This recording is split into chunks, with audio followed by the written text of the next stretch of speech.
Have you ever watched someone who was an amazing piano player, or maybe an Olympic gymnast, or maybe somebody in the NBA, and you just thought, man, that would be so cool to be so good at something like that? I'd say it's pretty common for most people to want to be really good at something, but not everybody wants to put in the work to get there. But now, why exactly do people get really good at hobbies like this? I think a lot of people get the idea that if you can't make money from it, then there's no point in putting any effort into it. They get the idea like, oh well, I put enough effort going to work every day, I don't want to have to try hard on anything else. But as somebody who has a lot of talents for a lot of very useless hobbies, I can tell you that there's a lot more to gain from these things than meets the eye.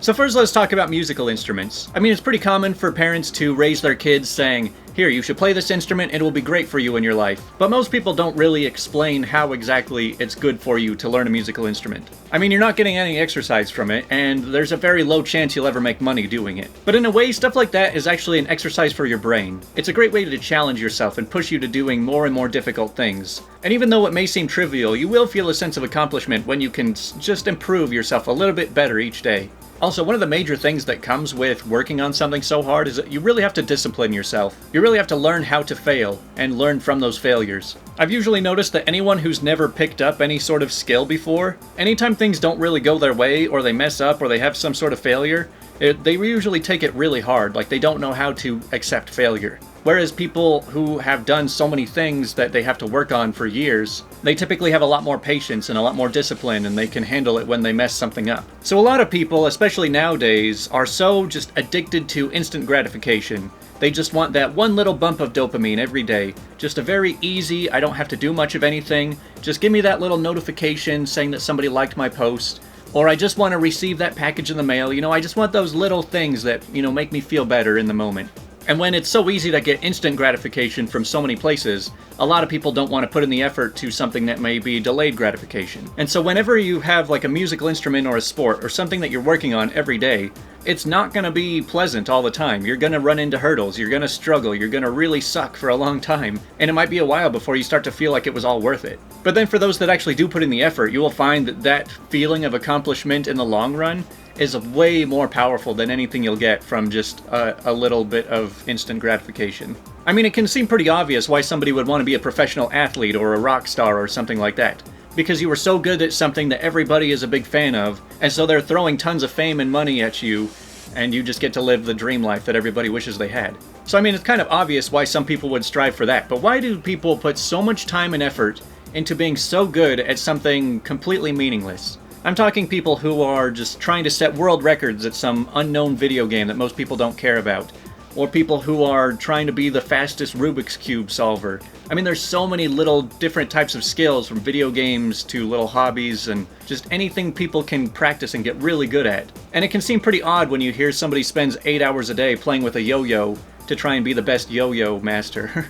Well, something you really have to figure out when you're deciding what you want to be really good at is, how much of this do I just enjoy doing versus how much of this is to show off to other people? Now, there's nothing wrong with getting really good at something to want to show off. I mean, that's how people make money from these things usually. But you have to realize that if you want to impress people, you typically have to get really good at something that most people have tried before. Because let's say you're really good at some really obscure little puzzle thing that nobody's ever tried.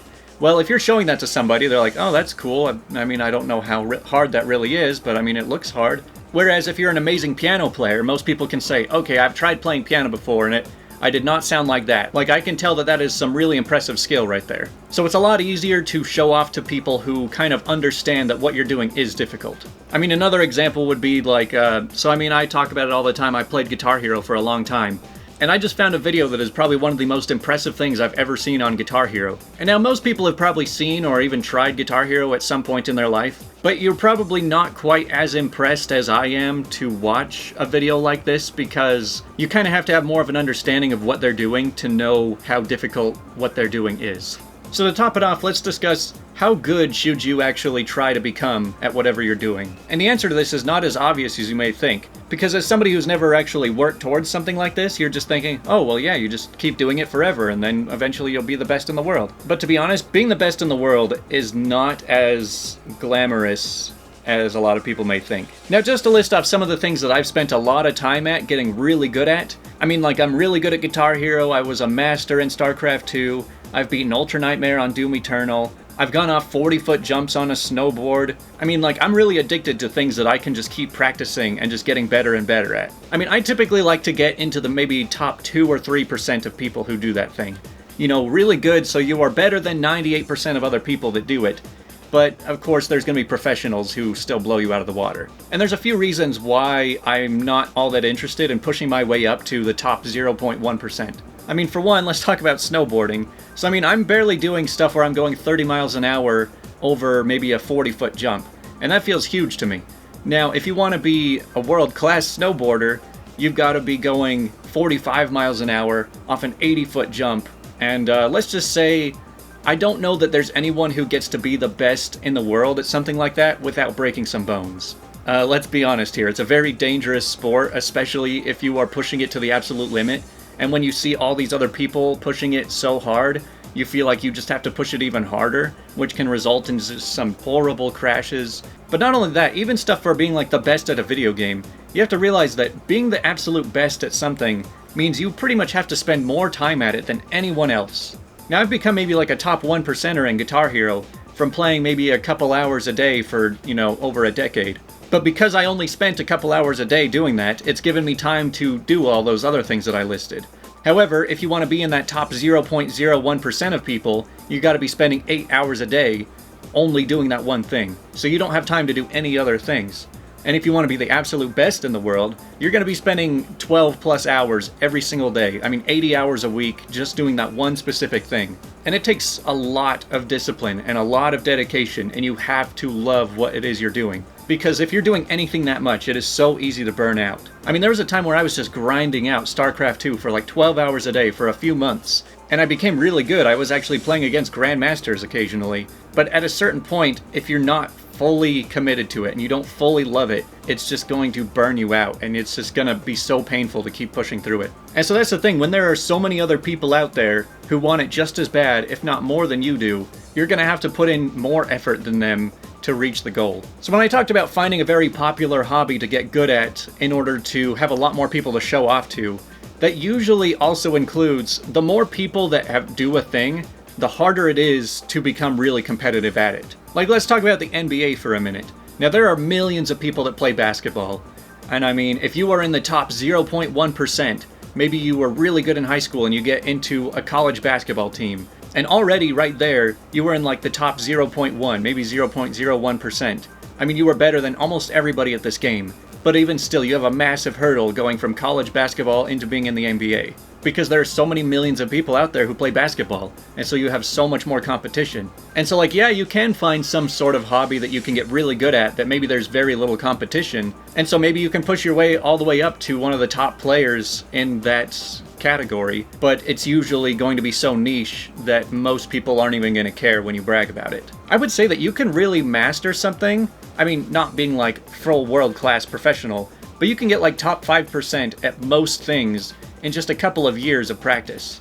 And so, like, let's say that every 2 or 3 years you pick up a new hobby and you get really good at it while still maintaining the past ones you had.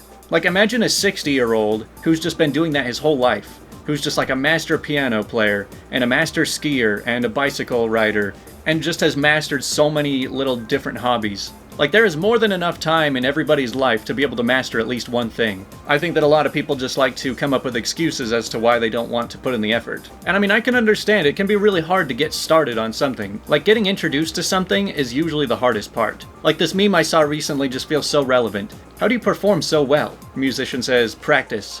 Says, it must be an innate gift. It's practice. Says, I can never understand why some people have talent like this. It's magical and a mystery. Practice. And that's because, like I said, so many people will try something once and then just say, oh, I'm terrible at this, I'll never be good at this, I'm not even going to waste my time. Whereas almost everybody who is a professional at what they do was probably pretty bad the first time they did it too. But they stuck with it, and they put in the effort, and they worked at it for a long time. I think a lot of people also expect this sort of romanticized view of things like they show in movies, where it's like, all you need is a 30-second montage and you can go from beginner to a pro. And it's just as simple as that. Just get some motivating music, and then after a couple days, you're gonna feel great. And so people maybe will go to the gym for a few days, and they're like, well, I'm not where I want to be yet. Well, I'm not seeing results yet, so, well, I guess I'll just give up then. I'm just not motivated.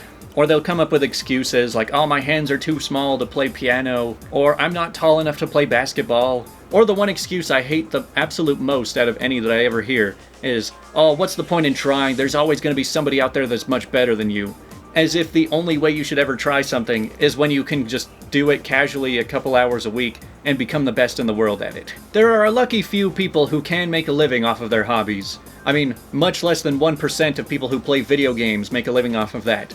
I mean, much less than 1% of artists and athletes and any of that stuff are actually making money from it. The other 99% of people are just doing it because it's fun. And I found that the better you get at something, the more fun it can really get.